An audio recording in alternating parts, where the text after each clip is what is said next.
For 2.5 minutes. Thank you, Congresswoman Ramirez, for your leadership. Mr. Speaker, the Trump regime's mass deportation agenda is not about public safety. It is part of a much bigger story of corruption, cruelty, and abuse of power that defines Trump's America. Earlier this year, Congress authorized a massive slush fund under Trump's so-called Big Beautiful Bill, pouring more than $170 billion of taxpayer money into enforcement and detention center expansion without any sort of meaningful oversight. And at the heart of this system sits a vast network of privatized detention facilities run by private prison corporations like CoreCivic and GEO Group, whose bottom lines depend on filling these beds.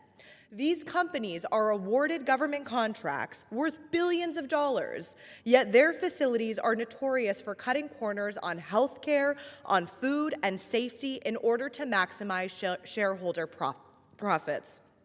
I have seen this firsthand at the Eloy Detention Center in Arizona, run by CoreCivic. I've talked to dozens of women who have been detained there. They've shared with me their testimonies about lack of clean drinking water, lack of air conditioning during Arizona's extreme heat, racist, inhumane treatment, and of course, my constituent, Yadi, who is a green card holder who has leukemia, has been detained there and refused access to an oncologist for 6 months until direct outreach from our office and the community's input as well.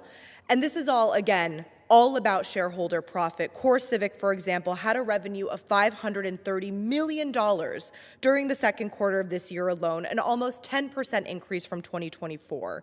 Meanwhile, GEO Group's chairman said Republicans' new slush fund for ICE would provide, quote, unprecedented growth opportunities. CoreCivic CEO Damon Hinninger stated in shareholder calls that this is a, quote, pivotal moment, and that business is perfectly aligned with demands of this moment. That is disgusting. Donald Trump's cruelty against immigrants has transformed human misery into both a political spectacle and a business model.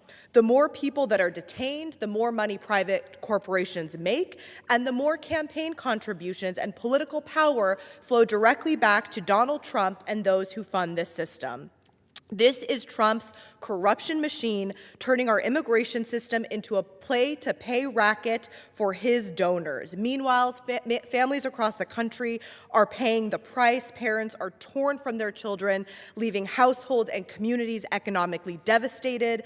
Taxpayers in this country are footing the bill for a system not designed to keep us safe, but to funnel money into the pockets of a powerful few. That's right. It does not have to be this way. We can invest in alternatives to detention centers that are proven to be more humane and effective. We can end blank checks for ICE and stop the privatization of immigration detention centers once and for all. And we can finally reject the lie that Trumpian cruelty is security, because in America, our safety should never come second to a billion-dollar corporation's profit. Thank you. Thank you, Congresswoman. Look, in the last minute,